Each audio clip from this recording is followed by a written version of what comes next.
आज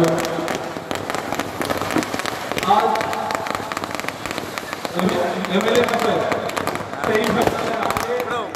शिवनानी सावित्री उच्च विद्यालय যেন অকাল আর এই শিবনানি মাঠে এই যে বাকি প্রদর্শনী এই বিষয়ে বিশেষ আলোচনা করেছে প্রসেন অধিকারী এবং শৈলেন ভাই। প্রসেন অধিকারী এবং শৈলেন ভাই তারা সম্পর্কে শালা ভগ্নিপতি, আমরা তাদের বিশেষ কৃতজ্ঞতা জানাই। অকাল দীপাবলি সাবিত্রী উচ্চ বিদ্যালয় প্রাঙ্গণে সুধাংশু ভাই এবং প্রসেন অধিকারী তারা সম্পর্কে শালা ভগ্নিপতি সুধাংশু ভাই এবং প্রসেন অধিকারী